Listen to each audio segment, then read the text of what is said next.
Palliative ദിനാചരണത്തിന്റെ ഭാഗമായി Nellikurissi government ഹൈസ്കൂളിൽ സന്ദേശ റാലിയും പാലിയേറ്റീവ് പ്രതിജ്ഞയും സംഘടിപ്പിച്ചു. ലക്കിൽപേരൂർ ഗ്രാമപഞ്ചായത്ത് വൈസ് പ്രസിഡന്റ് രാമകൃഷ്ണൻ പരിപാടിയുടെ ഉദ്ഘാടനം നിർവഹിച്ചു. ആരോഗ്യ വിദ്യാഭ്യാസ സ്റ്റാൻഡിംഗ് കമ്മിറ്റി ചെയർപേഴ്സൺ വാസന്തി അധ്യക്ഷത വഹിച്ച ചടങ്ങിൽ 21ാം വാർഡ് മെമ്പർ ഷംസുദ്ദീൻ സ്വാഗതം ആശംസിച്ചു. ക്ഷേമകാര്യ standing committee chairman Sojan John, വിവിധ പഞ്ചായത്ത് ഭരണസമിതി അംഗങ്ങൾ എന്നിവർ പങ്കെടുത്ത് സംസാരിച്ചു.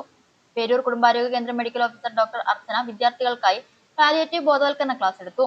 പറ്റുകയാണെങ്കിൽ തന്നെ അവർക്കുണ്ടാകുന്ന മാറ്റങ്ങൾ പറഞ്ഞാൽ ഒരുപാടാണ് കേട്ടോ. അവർക്ക് നമുക്ക് മരുന്നിന് മാത്രം ഒരു രോഗം പൂർണ്ണമായിട്ടും മാറ്റാൻ പറ്റുമെന്ന് ഞാൻ പറയുന്നില്ല, പാലിയേറ്റീവ് നമ്മൾ ഉൾപ്പെടുത്തിയ ആളുകൾ. പക്ഷെ അവർക്ക് മാനസികമായിട്ട് ഒരുപാട് സന്തോഷവും അതുപോലെ തന്നെ അവരുടെ ജീവിതത്തിൻ്റെ ക്വാളിറ്റി നമുക്ക് ഒരുപാട് കൂട്ടാനും സാധിക്കും. സാന്ത്വനം പരിചരണം മൂലം നമ്മുടെ പഞ്ചായത്തിൽ നല്ല രീതിയിൽ ഈ പ്രോഗ്രാം നടക്കുന്നുണ്ട്. അപ്പോൾ ഈ ഒരു കാര്യങ്ങൾ പലർക്കും വീടുകളിൽ അറിയായിരിക്കും ഈ കാര്യങ്ങൾ. ഇപ്പോൾ നമ്മുടെ കുടുംബത്തിൽ ഇതുപോലുള്ളവരുണ്ടാവാം. അപ്പോൾ നമ്മൾ ചെയ്യേണ്ടതെന്ന് വെച്ചാൽ നമ്മളുടെ മനോഭാവത്തിൽ ഇങ്ങനെയുള്ളവർക്ക് നമ്മളൊരു കുറച്ച് മുൻഗണന, ഒരു പരിഗണന നമ്മൾ കൊടുക്കുക. പാലിയേറ്റീവ് നഴ്സ് തുളസിബായി കുട്ടികൾക്ക് പ്രതിജ്ഞ ചൊല്ലിക്കൊടുത്തു.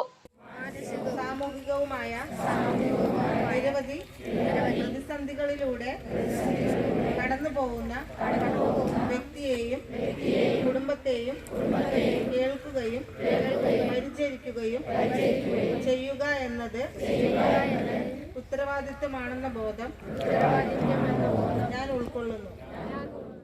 ആരോഗ്യ പ്രവർത്തകർ, അധ്യാപകർ, ആശാ വർക്കർമാർ, പാലിയേറ്റീവ് വളണ്ടിയർമാർ എന്നിവർ പങ്കെടുത്ത ചടങ്ങിൽ കുട്ടികളുടെ സന്ദേശ റാലിയും ശ്രദ്ധേയമായി.